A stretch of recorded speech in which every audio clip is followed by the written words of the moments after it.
rock say hi.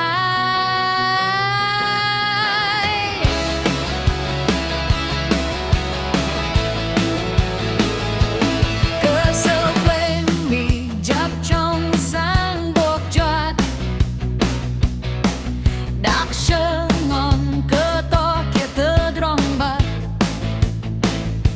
lâm tơ drong pơ pơ mano đuôi khát thơ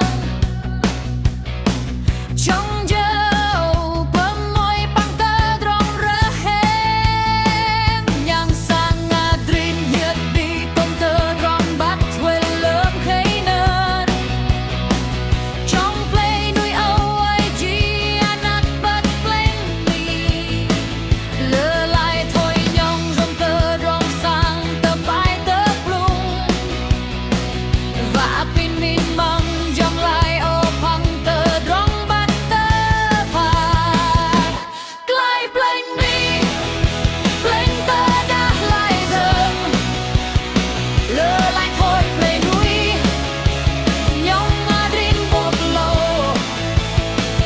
bát nơ đâu ai chi anat lắm đón bát tơ ninh tơ lời ngay nhong adin lắm đón phơ trong rong play mi bơ reng lek tơ đà thôi đón bát sang cho ăn lâm play nuôi bát ô chẳng lắm chẳng cơ trong đón bát nhong adin lui bên sang bát gì bát tơ ba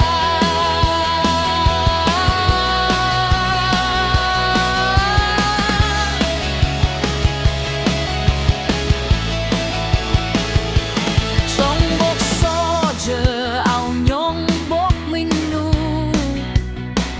cơ đây ô bì đây trôm tơ trong bát sổ xôn